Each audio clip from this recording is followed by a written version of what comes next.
Nah, Bapak Ibu, malam ini kita berkenalan dengan bab 7 ya, dari Ogata ya. Itu basically ada dua teknik yang ditunjukkan di situ ya. Tetapi kedua teknik ini termasuk yang disebut dengan frekuensi response method ya. Frekuensi response method artinya kita melihat bagaimana pergeseran eh, sistem itu ya dilihat bersama pergeseran frekuensi, dan pergeseran frekuensi itu omega ya, sehingga dengan demikian kita bisa melakukan analisis ya. Kalau root locus itu kan gainnya yang bergeser ya, kalau ini frekuensi dari sistem itu yang bergeser. Terus kita alatnya apa kalau mau melihat kestabilan sistem dengan pergeseran frekuensi gitu misalnya ya. Nah, sesuatu yang sangat tipikal sekali menunjukkan frekuensi dari satu sistem atau sinyal ya disebut Bode diagram ya. Ini sebenarnya Bapak Ibu berkenalan di banyak kuliah yang lain ya. Kalau Bapak Ibu ingat dasar elektronika, waktu ada analisis frekuensi sebenarnya udah membahas Bode diagram juga ya. Lalu kalau Bapak Ibu belajar sinyal sistem ya, di sini ini ada di awal ada penjelasan sedikit ya, bahwa eh, sebenarnya input dari sistem itu diberikan semacam sinus, lalu ada outputnya. Kalau kita analisis komponen frekuensinya, itu sebenarnya kita melakukan eh, frekuensi respons analisis ya, yang sepadan dengan Fourier transform ya. Itu frekuensi respons ini, Bode diagram ini sebenarnya yang kita dapatkan juga gitu ya. Nah, jadi secara khusus ya, persamaan transfer function kita yang biasanya di dalam fungsi Laplace ya, GS itu ya, sebagai fungsi S di pembilang, fungsi S di penyebut ya, kita beberkan ke dalam frekuensi ya, sehingga fungsi kita itu menjadi G, J omega ya. Lalu kalau frekuensinya omeganya bergerak, kita bisa punya amplitudo absolutnya ya, dan fasenya ya, yang kita bisa plot ya. Jadi ada sudut fasenya, ini sudut GJ omega, tapi ada amplitudo absolutnya juga ya, sehingga kita bisa ngeplot amplitudo absolut dan sudutnya, dan itulah yang kita sebut dengan Bode diagram ya. Nah, jadi di sini ya eh, ada pembukaannya tentang Bode diagram adalah biasanya di gambarnya logaritmik ya, karena kalau kita menggambar kurva dalam bentuk logaritmik, seluruh proses yang biasanya dikalikan itu menjadi penjumlahan ya. Jadi logaritma ini matematika kuno ya, yang menemukan matematikawan dari Inggris ya, namanya John Napier ya. Dia itu dulu problemnya adalah bagaimana supaya kapal itu kalau ada di tengah laut nggak tersesat ya. Karena kalau tersesat terus makanan habis ya mati semua gitu ya di kapal laut zaman dulu ya. Padahal orang zaman dulu itu menghitung posisi kapal di tengah laut itu yang nggak bisa melihat darat dengan melihat posisi bintang-bintang ya, menghitung sudutnya ya, sehingga mereka bisa tahu kurang lebih lokasi ada di mana. Nah, masalahnya adalah sudut itu kalau jarak itu jauh terus ada perkalian dan lain sebagainya, meleset sedikit tahu-tahu bisa meleset ke daratan itu cukup jauh ya. Sehingga harus ada cara kalkulasi yang cukup akurat, dan kalau perkalian angka-angka besar itu susah, penjumlahan itu lebih mudah ya. Sehingga hal-hal yang dilewatkan ke logaritma menjadi penjumlahan itu pakai hitungan manual zaman dulu yang cuma bisa menjumlahkan dan mengurangi dengan cukup akurat ya. Itu seluruh proses perhitungannya jadi lebih mudah ya.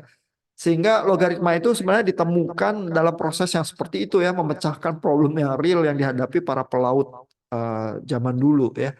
Nah, tapi zaman sekarang logaritma ini dipakai karena eh, kalau seperti power sinyal itu ya kita nyatakan di dalam dB itu logaritma juga, itu juga sifatnya lebih enak ya, karena desibel ya misalnya, kekuatan bunyi misalnya ya, kalau kita dengar di telinga itu tuh nggak linear ya. Jadi waktu kita udah logaritma itu kan sebenarnya pangkat sekian ya. Jadi suara itu kalau meningkat intensitasnya pangkat sekian ya, bukan jadi 2 kali lipat atau 3 kali lipat linear gitu ya, melainkan pangkat sekian, sebenarnya telinga kita baru merasakan efeknya. gitu ya, sehingga telinga kita itu cenderung apa semacam device yang logaritmik daripada linear ya, sehingga kalau kita apa kurva sinyal atau sistem kita disajikan dalam eh, kertas yang logaritmik gitu ya, itu lebih informatif karena lebih terasa natural dengan banyak sistem yang nonlinear yang ada di alam termasuk sensorik manusia itu telinga dan sebagainya begitu ya. Nah, jadi bode diagram ini ya di breakdown oleh Ogata ya ke dalam komponen-komponen yang tipikal ya. Misalnya kalau di transfer function kita ada gain K. Itu sebenarnya bode diagramnya kalau kita tulis dalam bentuk log itu kayak apa. Lalu kalau J omega ya, ini kan sebenarnya seperti ada faktor S ya. S-nya semua jadi J omega ya. Lalu ada satu plus S ya, jadi satu plus J omega T gitu ya. Baik di pembilang maupun di penyebut. Terus ada yang order 2 ya.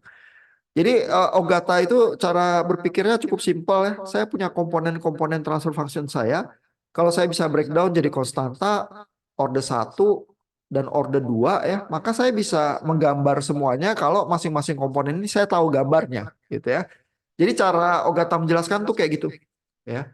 Lalu kalau untuk K ya, maka kalau kita tulis dalam log terus kita geser omeganya ya, jadi 20 log K konstanta kali 10 pangkat N. N ini kita geser ya sebagai sumbu X ya, maka kita dapat garis lurus macam ini untuk konstanta ya kalau digambar jadi garis lurus gitu ya. Nah, bagaimana dengan kalau kita ada J omega ya, jadi baik seper J omega ataupun J omega di membilang gitu ya. Ini kan bagian yang standar juga ya dari sebuah transfer function gitu ya. Nah, kalau diturunkan ke dalam bentuk logaritma ya, maka kita ada semacam garis yang punya kemiringan ya, yaitu kalau omeganya bergerak, garisnya punya kemiringan minus 20 ya. Terus ada konstanta tertentu begitu ya. Yang bergerak tapi kemiringannya 20 kali N gitu ya. Nah, sehingga kita untuk J omega atau seper J omega kita punya sesuatu yang punya slope kayak gini nih. Setiap dekade ya, setiap 10 kali lipat ya, bergesernya minus 20 dB ya. Atau kalau dia di atas ya, kalau dia di pembilang ya, J omeganya bergesernya positif 20 dB per dekade gitu ya. Nah, kalau dari segi ini, segi angle ya, dari sudut, kalau dia negatif gini kan berarti dia seper J omega ya. Berarti omeganya tuh ada di bawah ya. Terus sudutnya negatif berarti minus 90 ya fasanya. Kalau ini positif berarti plus 90 fasanya ya, karena kan eh, di sumbu imajiner itu J omega di sumbu positif 90. Kalau minus J omega ada di bawah, dia di sumbu negatif minus 90 gitu. Jadi ini langsung menggambarkannya di apa space yang real imajiner itu sebenarnya apa yang terjadi dengan sistem kita begitu ya kalau ada penambahan faktor J omega gitu ya. Nah, terus kalau kita punya sistem order 2 gitu misalnya ya, maka kita punya kemiringan yang berbeda ya. Kalau order 2 itu kemiringannya minus 40 gitu ya. Jadi kalau kita lihat bode diagramnya, ini kita punya kemiringan, ini lebih curam ya, minus 40 ya per dekade. Terus kita juga punya, kalau di order 2 tuh ada ksinya ya, Bapak Ibu ingat ya, yang menentukan ada semacam overshoot tertentu ya. Jadi kita kalau menggambarkan Bode plot ya biasanya melihat asimptotnya dulu ini ya. Ini garis yang cuman garis rata, terus ada titik omega tertentu di mana kita ada lututnya, terus bergerak ya, either minus 20 dB kalau dia cuman J omega faktornya, atau minus 40 dB kalau dia J omega kuadrat begitu ya. Sehingga ini kemiringannya tertentu. Nah, tinggal dia omeganya ini ada di mana nih terhadap omega n ya. Di situ ada sudutnya gitu ya. Terus kalau kita punya ksi ya, ksi tertentu ini 0,1 sampai 1 ya, kita punya semacam overshoot yang di sekitar lutut dari asimptot kita ini. Berarti bode diagram kita yang asli kayak gini ya, tapi secara kasar kita tahu asimptotnya seperti inilah, gitu ya, kurang lebih bentuk lututnya itu. Ya.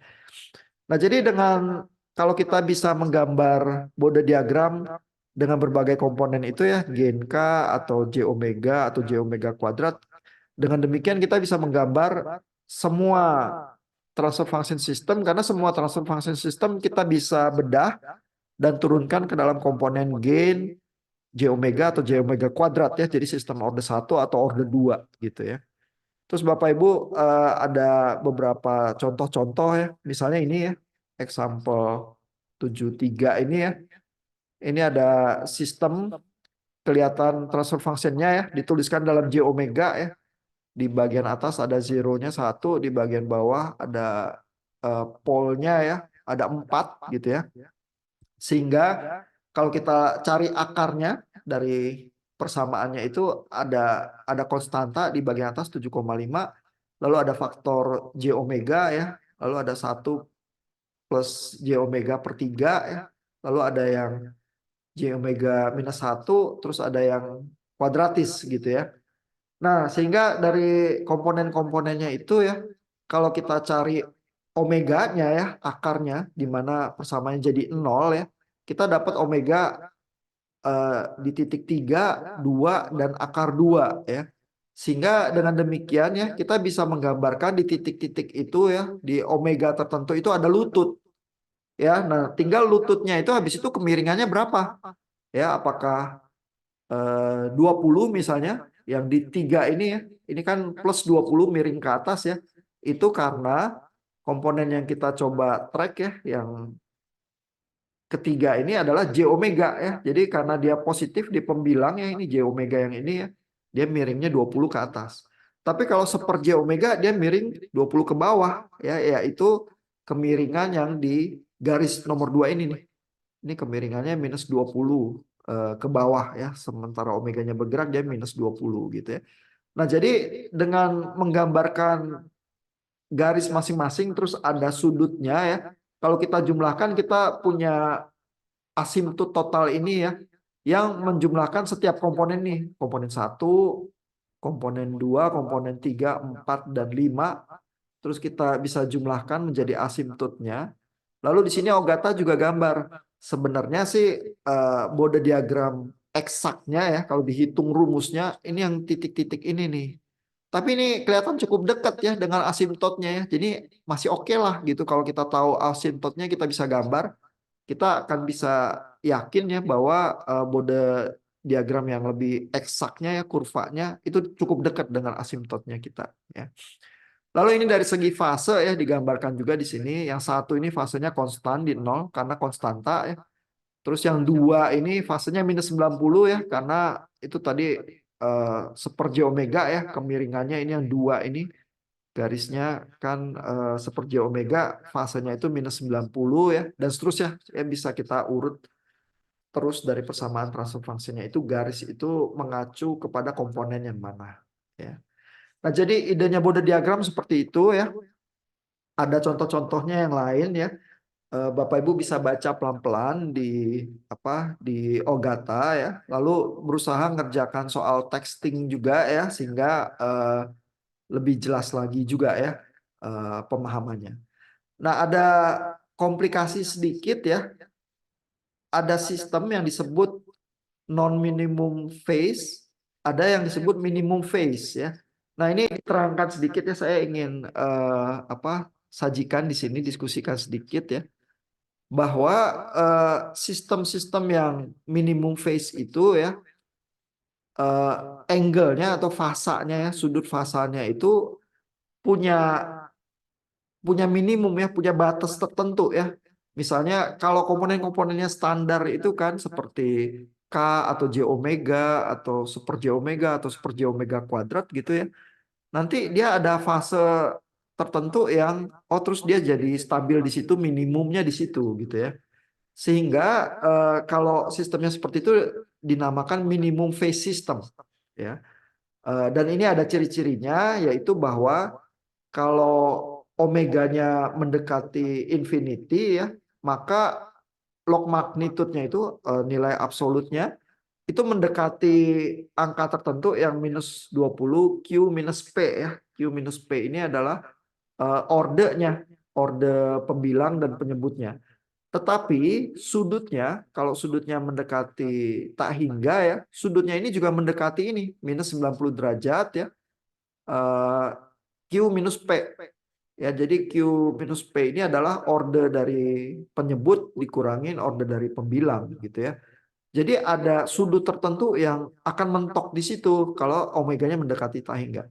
Nah, tapi ada sistem-sistem ya yang sudutnya akan turun terus dan nggak mau mentok ya. Nah, ini disebutnya non minimum phase kelakuan semacam ini. Dan di sini Ogata memberikan contohnya ya. Sistem yang GJ omeganya adalah E pangkat minus J omega T ya. Ini kalau omeganya bergerak terus ya mendekati tangga, ini fasanya ya. Fasenya akan terus turun nih. Minus 57,3 omega T gitu. Jadi anjlok terus tuh. Nggak mendekati satu nilai tertentu yang berdasarkan order dari sistemnya itu ya. Jadi ini sistem khusus yang apa fasenya itu anjlok melulu ya tanpa nilai minimum disebutnya non minimum phase behavior gitu ya. Nah, jadi itu sedikit komplikasi yang dibahas ya karena bisa jadi penting juga ya mengenali sistem-sistem yang minimum phase atau yang non minimum phase gitu ya. Yang lebih normal itu yang minimum phase sih ya. Kalau yang fasenya melintir terus ke bawah itu yang agak lebih liar itu sistemnya ya. Nah, Bapak Ibu, kalau kebetulan ada monitor, apakah ada yang ingin ditanyakan soal Bode plot, Bode diagram?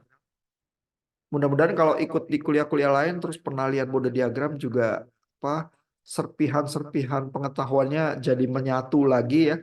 Basically itu sebenarnya Bapak Ibu lihat Fourier transform ya, lihat respons frekuensi dari satu sistem ya, dan menggambarkannya dipermudah melihat titik-titik apa lutut dari asimptotnya itu ya. Jadi biasanya kalau kita berusaha mecahin problem hanya dengan kertas dan manual, kalau kita udah gambar asimptotnya ya udah ya kita sedikit banyak udah tahu kelakuan dari sistemnya gitu ya. Tapi kalau dengan peralatannya dengan Python ya basically kalau kita melakukan Fourier transform ya atau memanggil modul Bode diagram gitu ya, kita langsung kelihatan kurva lengkap dari Bode diagramnya. Jadi bukan cuma garis asimptotnya yang mendekati saja ya, melainkan kurva aslinya juga bisa kita plot gitu ya. Enaknya pakai alat gitu sih. Tapi engineer zaman dulu walaupun nggak punya alat, mereka juga udah bisa ngitung ya. Sama seperti John Napier itu matematikawan dari Inggris itu bisa ya menavigasi kapal laut ya sehingga tidak tersesat padahal mereka nggak punya komputer, nggak punya apa-apa peralatan yang buat kita zaman sekarang udah biasa. Nah, saya ingin memperkenalkan Nyquist plot ya. Itu materi berikutnya ya di apa bab 7 ini ya yang juga nanti ada textingnya buat minggu depan terutama soal stabilitas ya. Nah, ini munculnya perkenalannya di subbab 7.3 ya, polar plots ya. Nah, polar plots ini plot yang sebenarnya juga terhadap frekuensi ya, tapi digambarkannya berbeda sedikit dari Bode diagram. Kalau Bode diagram itu kan kita lihat semacam power dari sinyal terhadap frekuensi ya, apa amplitudo absolut itu sebenarnya power dari sinyal terhadap frekuensi ya, atau power dari sistem di frekuensi tertentu begitu ya. Nah, kalau polar plot ini kita menggambar GJ omeganya ini ya sebagai satu besaran ya, powernya itu bergerak di dalam apa space real dan imajiner ya, di mana fasenya itu bergerak dari 0 sampai tak hingga. Ya, jadi Bapak Ibu bisa bayangkan punya plot yang semacam ini ya. Lalu Bapak Ibu geser omeganya itu ya dari fungsi GJ omeganya dari di sini misalnya mulainya dari plotnya dari omega tak hingga ya bergerak terus sampai omega 0. Jadi di titik-titik ekstrim itu ya entah omega 0 atau omega tak hingga atau omega minus tak hingga ya. Terus di plot pergerakannya Besarnya amplitudo itu tergantung dari bagian real dari GJ omeganya, ini diplot di sini, dan bagian imajiner dari J omeganya ya. Lalu fasanya ini ya, sudutnya ini kita rasakan sebagai fasa dari ini, titiknya ada di mana ya, terus sudut terhadap sumbu X-nya ini. Jadi fasa dari GJ omeganya gitu ya. Kalau tadi Bode diagram kita plot absolut amplitudonya ya, fasanya kita plot lagi di sumbu yang lain ya, berapa derajat gitu ya. Kalau ini dijadiin satu nih. Ya, jadi kita melihat amplitudo besaran power dari sistemnya sebagai amplitudo titik-titik ini seberapa jauh dari titik nol. Fasanya kita dapatkan dari sudutnya, titiknya ada di posisi yang mana gitu ya. Jadi dengan demikian kita seolah-olah melihat Bode diagram itu dipetakan ke dalam space dua dimensi ini yang menunjukkan fasa dan amplitudo itu sekaligus gitu ya. Nah, ini ada contoh ya. Jadi approach-nya Ogata tetap sama ya. Dia membagi gambar-gambar itu ke dalam komponen-komponen yang biasa ditemukan di transfer function-nya. Misalnya ada komponen J omega atau 1 + J omega T gitu ya. Nah, untuk contoh yang sederhana ini ya, ini gambar 7226A ya. Jadi misalnya di gambar yang ini ya, kalau kalau kita lihat ya, eh, yang bagian A ini ya, kalau fungsinya 1/1 + J omega T, kalau kita bayangkan omeganya mulainya dari tak hingga ya, maka ini kan jadinya 0 ya. Jadi pada saat omega tak hingga ini titiknya 0 nih. Lalu kalau dia bergerak sampai omeganya 0, maka titiknya jadi 1 ya. Jadi ini omega 0-nya ada di sini ya. Jadi kita bergerak, polar plot ini bergerak dari titik 0, terus berputar begitu ya sudutnya dengan perputaran omega ini ya. Dan pada saat omega T-nya 1 ya di sini ya, berarti 1/1 + J1 gitu ya. Ini titiknya pas di sini. Ya, sudutnya sudut tertentu ya. Lalu kalau bergerak lagi omeganya sampai apa? Di titik 0, maka kita bergerak lagi titiknya sampai di titik 1 gitu ya. Nah, jadi kita bisa gambar komponen ini sebagai polar plot yang seperti ini gitu ya. Kalau kita punya komponen 1 + J omega T di pembilang ya, terus kita coba gambar polar plotnya, maka pergerakannya seperti ini, garis lurus aja nih. Kalau omeganya 0, dia di titik 1 ya. Kalau omeganya tak hingga, dia besaran ini jadi tak hingga juga ya. Jadi dia melejit ke atas sampai tak hingga. Begitu ya. Nah, jadi untuk setiap komponen-komponen itu, baik yang order 2 kita juga bisa gambar ya. Yang order 2 gambarnya lebih tricky ya, tapi Bapak Ibu bisa coba telusuri omeganya dari 0, maka dia di titik 1 ya. Terus kalau tak hingga omeganya ya, maka dia semua mendekat ke titik 0 ya, karena kalau omega di sini jadi tak hingga kan 1/tak hingga jadi 0 gitu ya. Terus kita tergantung dari si yang kita punya, kita bisa punya kurva yang dengan apa, lingkaran yang lebarnya berbeda gitu ya. Kalau sinya kecil, dia lingkarannya lebih jauh ya. Itu biasanya respons transiennya lebih cepat tapi overshootnya lebih tinggi. Kalau sinya besar, ini yang responsnya lebih lambat tapi overshootnya rendah ya. Ini lingkarannya lebih kecil gitu ya. Nah, dengan Nyquist plot atau apa, polar plot yang seperti ini ya, nanti ada kriteria kestabilan tuh yang bisa kita apa, mainkan ya atau analisis ya. Nah, ini jadi interesting ya, karena eh, apa, kita jadi bisa menilai kestabilan sistem ya. Saya tunjukkan dulu ya Nyquist stability kriterianya seperti apa ya. Lalu nanti minggu depan kita lihat lagi secara lebih detail ya, tapi ini kenalan dulu ya. Jadi Nyquist stability kriterianya ditulis oleh Ogata di sini ya. Kalau pergerakan dari polar plotnya itu ya melingkupi titik -1 + J omega 0 ya, itu berarti J omega 0 kan di sumbu sumbu X itu ya. Jadi titik -1 ini jadi penting ya. Lalu kalau polar plotnya itu ya melingkari titik -1 ini sebanyak K times secara counterclockwise ya. Jadi melingkupinya harus counterclockwise ya. Dia stabil ya. Jadi kalau GSH Jadi problemnya Nyquist stability adalah biasanya kan kita bergerak dengan 1 plus GSHS ya kalau mau ngitung stabilitas dan lain sebagainya. Nyquist ini bilang kita bisa loh ngitungnya di kurva GSHS-nya aja, nggak mesti 1 plus GSHS ya.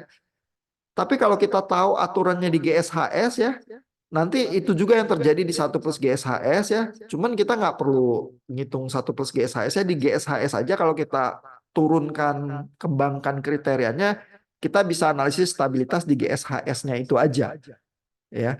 Jadi kalau GSHS itu tidak apa eh, tidak punya pole atau zeros yang ada di sumbu imajiner ya, J omega ya, maka open loop transfer functionnya GSHS punya sekian poles di kanan ya, sistem itu baru bisa stabil kalau polar plotnya melingkupi titik minus 1 sebanyak K kali. Jadi artinya GSHS ini kalau punya pole di kanan ya belum tentu sistemnya nggak stabil. Ya karena ini GSHS bukan 1 plus GSHS. Tapi GSHS-nya ini kalau punya K poles di kanan ya sejumlah K, lalu polar plotnya melingkupi titik min 1 sejumlah K, maka dia stabil ya. Melingkupi titik min 1-nya counterclockwise gitu ya. Nah, ini ada contoh-contoh ya.